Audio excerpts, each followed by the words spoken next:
Are you at least 17 years old? Do you weigh more than 110 pounds? Do you consider yourself fairly healthy? If you answered yes to all of these questions, you should be donating blood every 2 months. In my survey of the class, I found that only 50% of you have ever donated blood before, and that only 1 out of 13 of you donate on a regular basis. The lack of participation of eligible donors is a serious problem that requires immediate action. Through extensive research and 2 years of faithfully donating blood, I've come to realize the magnitude of this problem and just how easy the solution can be. Today, I would like to show why blood donors are in such desperate need and encourage you to take action to combat this need. Let's first take a look at the overwhelming need for blood donors. The lack of participation of eligible blood donors poses a threat to the lives of many Americans. According to the American Red Cross web pages, where I've obtained an enormous amount of information, in the United States alone, someone undergoes a blood transfusion once every 3 seconds, which amounts to 3,000 gallons of blood every hour, day and night. People who benefit from donations range from cancer patients, to organ transplant patients, to surgical patients. Even premature infants and trauma victims benefit from donations. The need for blood never takes a vacation, and neither should donors. Let me tell you about Brooke, a 3-year-old girl with long, curly blonde hair and bright blue eyes.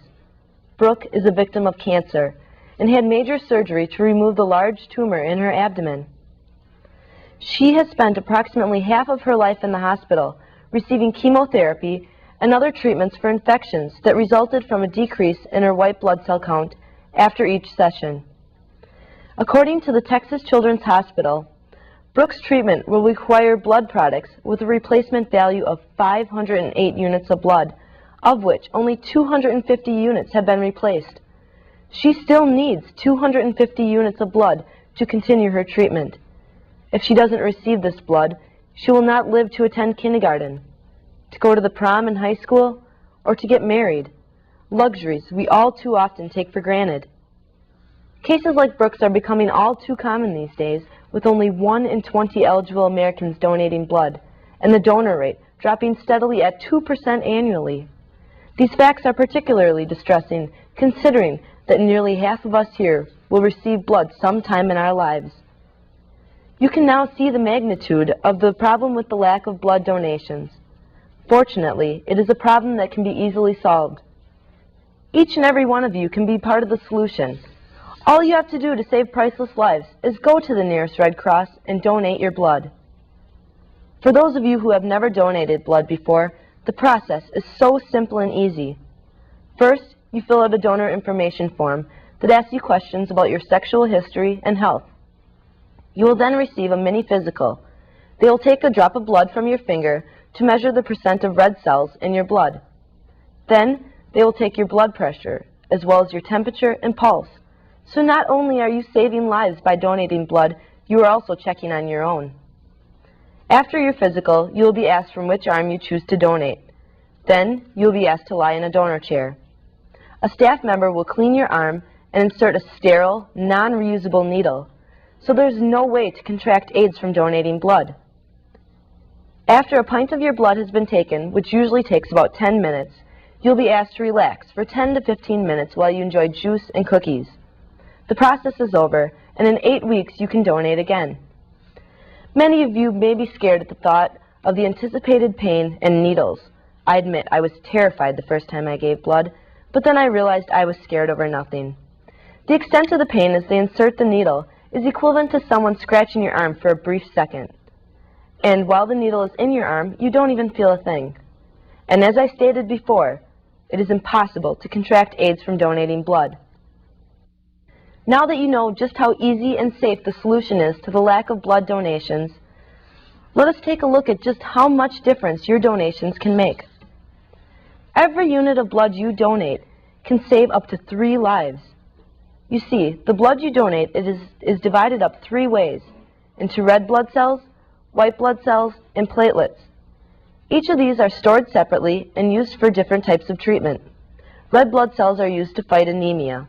White blood cells are used to fight infections, while platelets are important to control bleeding, and are used in patients with leukemia and other forms of cancer. The joy you get from helping 3 people can be increased many times over. You see, you can donate blood 6 times in a year. Those 6 donations can help as many as 18 people. Just think, if you donated for 10 years, you could help save the lives of nearly 180 people. Who knows, one of those lives could even be that of a friend, family member, or even your own, since you can now donate blood in advance of your own surgery. Now that you know what a difference just one donation can make, I want to encourage you to take action. I urge you to take a stand and become a regular blood donor. 45 minutes out of your day is a small price to pay for the lifetime of satisfaction you receive by knowing you may have saved a life. If you have never donated blood before, pull deep inside yourself and find some courage and become a proud wearer of the I am a first-time blood donor sticker. If you have donated before, think back to the feeling of pride you received from making your donation. Finally, I ask all of you to think of a loved one you hold so dear to your heart. Imagine they need a blood transfusion and there's a shortage of donations that day, so they cannot receive the treatment that they so desperately need, just like Brooke, the 3-year-old girl that I talked about earlier. Go to the nearest Red Cross in Madison, which is on Sheboygan Avenue, or attend the next blood drive here on campus. These blood drives are held in various parts of campus, including the dorms. In fact, the next drive will be held in the Ogg Residence Hall in 2 weeks. Please, take this opportunity to save lives and make yourself feel like $1,000,000. Give the ultimate gift, the gift of life. Donate blood.